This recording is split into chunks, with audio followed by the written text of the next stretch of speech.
just like to say on such a beautiful day as it is today,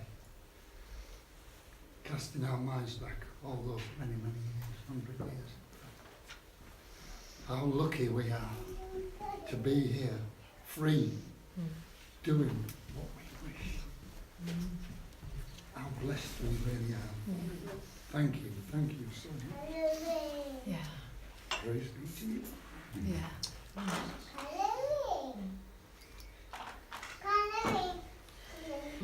He's fine. You don't need to shush him.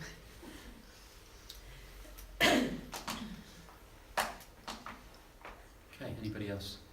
Yeah, I've got one thing. I was very conscious as there's also been quite a big build-up to this particular remembrance. Yeah, of course, it's about all conflicts and about current conflicts and the rest of it.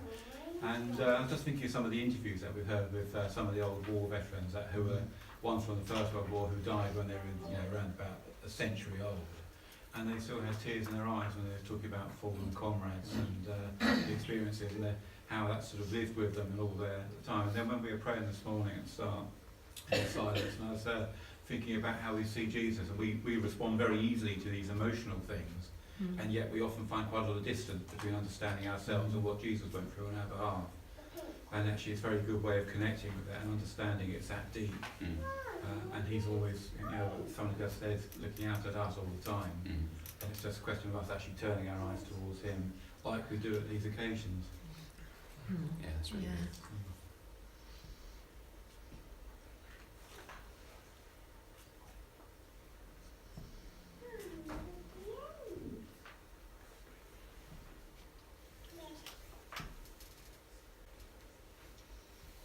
Okay. Anybody else want to say anything or share anything or pray?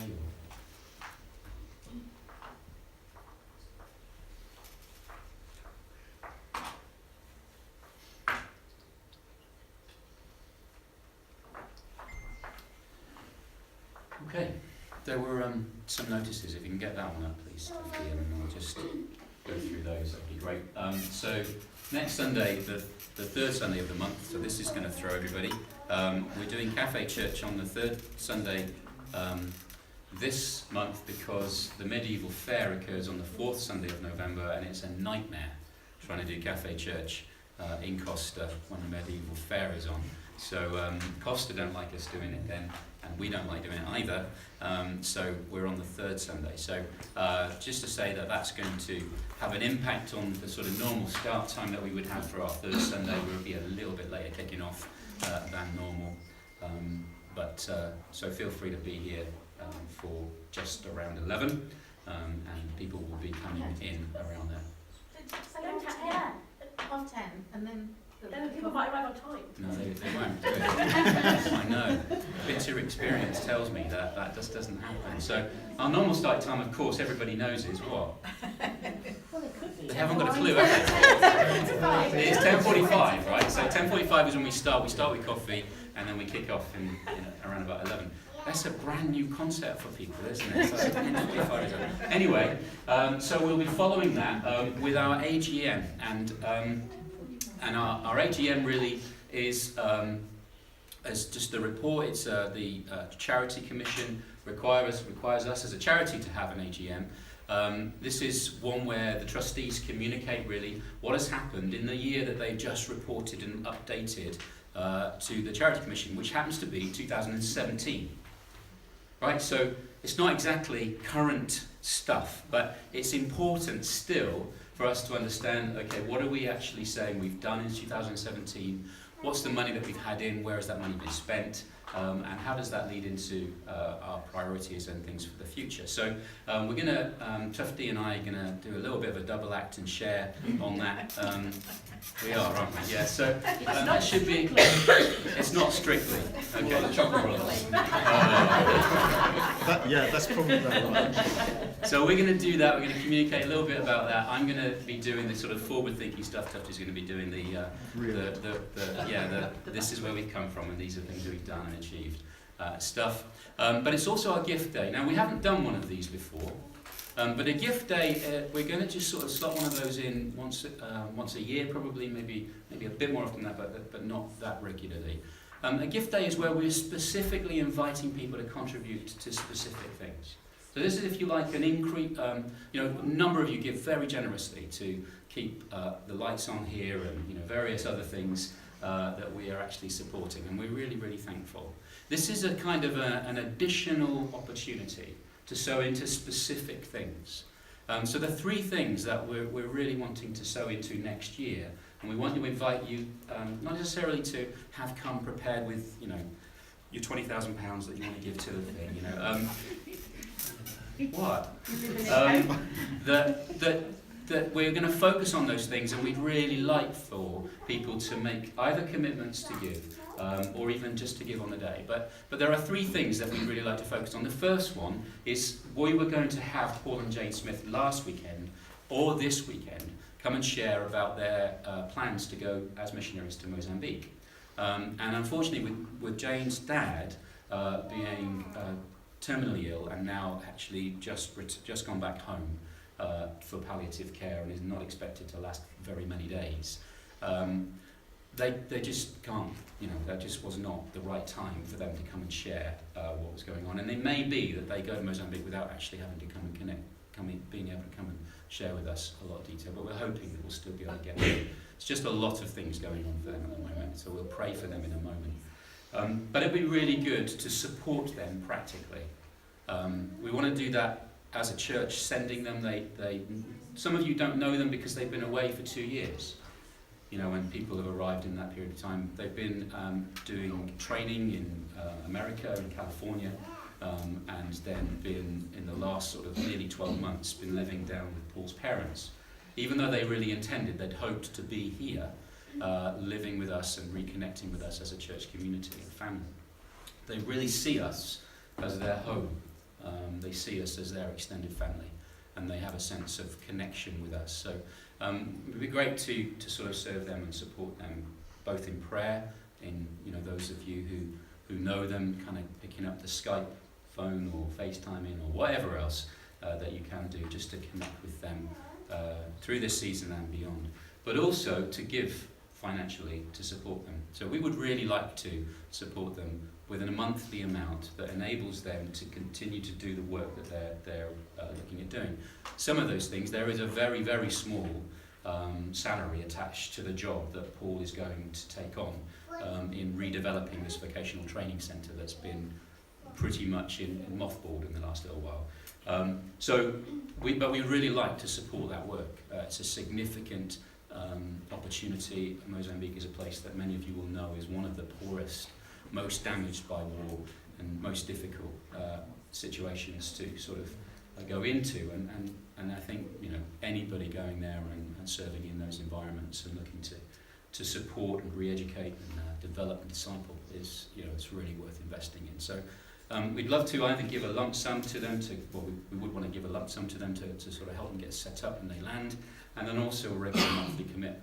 So can you just pray about that? Can you just pray? That's it.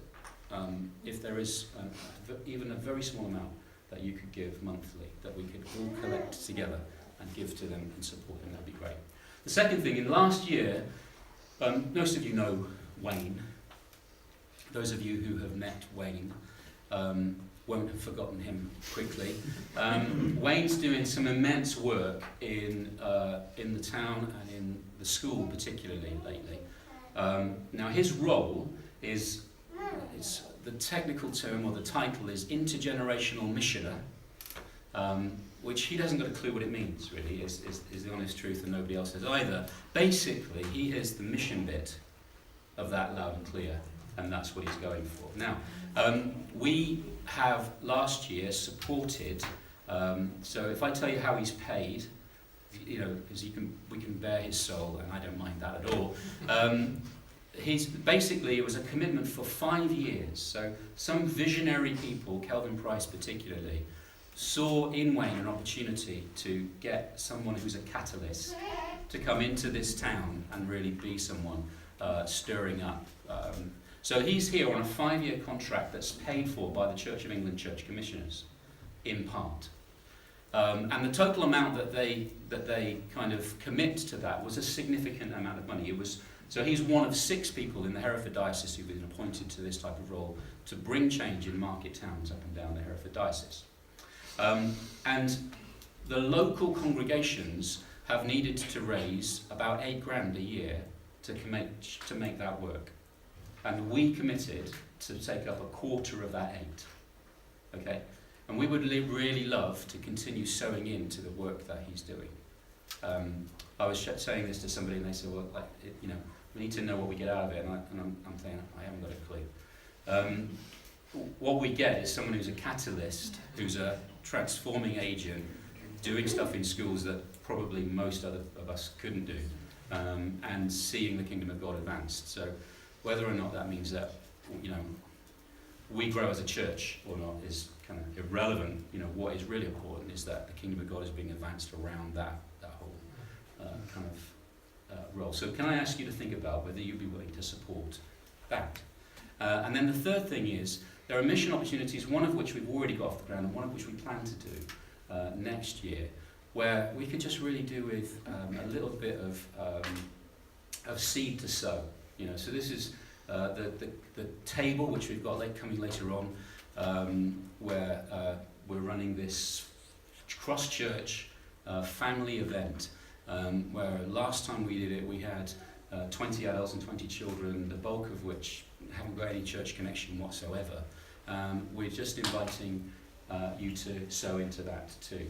We're paying for food. We make sort of basically sausage and mash every time that we're running this, as well as a few other things that, kind of costs-wise. So it's about £100 a month-ish that we're committing to in that. Now it'd be great, again, for us to own that mission initiative, and then the one which I'm not going to go into too much detail on because it's not yet firm enough to make that possibility, but there will be another mission initiative in the new year, and we'd love to have some money to sow seeds. So those are the 3 priorities that we want to invite you to give into the gift day.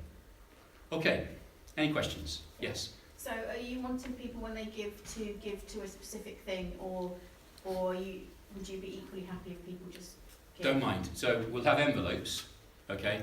And if you want to write on it, intergenerational missionary or just Wayne, then you can. Or Paul and Jane, or but if it's just if you don't care where it's going, but you just want to give it. It's easier if you don't designate Yeah, it. it is a lot easier. Because it actually makes accounting and flexibility for the That's church. absolutely true. Although with Paul and Jane, that giving, actually, we are very happy for you to designate that giving. So that specific role, that's not a problem. But for the rest of it, it would be really great to have the freedom to say, actually, we're feeling the need to go more towards the other mission initiatives than towards, this one. Whatever. Okay? Brilliant. Okay. Yeah, I'm looking at the clock, just checking. Right. It seems like you've been talking for ages already, and I'm like, you haven't even Do you want me to started. stop? No, it's fine, carry on. Okay, let me That's Back helpful. to the next. So that was the first item on the notice sheet. And And it was amazing. how did you feel? Great. Thank you. So the 25th, St John's is reopening. They've got their reopening and the building. It's really nice inside now. It's still freezing cold, but it's really nice looking.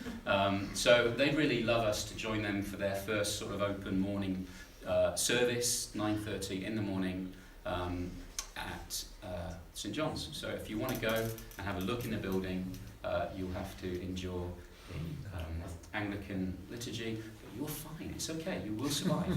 And it only lasts an hour, and it finishes with tea and coffee. I mean, it's not hard. So I think a few of us would love to go, and that'd be really great. Okay, and then the final thing that's on there is that there is the hands stall. What would we call it? Hands stall? I've no idea Okay. what we call it. There's Josh stuff. and Helen Pop-up are shop. doing a pop-up shop, Yeah. or their house is hosting a pop-up shop, which will include sales of items from Hans, from Sharon, and from Helen's Christmas cards that some of you will have seen and noticed. So if you want to go and invest there, that'd be great on the 25th. Okay. Now I've done the notices. Are you happy? Just the one for tonight. One for tonight. It's Beacon. Okay, go for it. Yeah.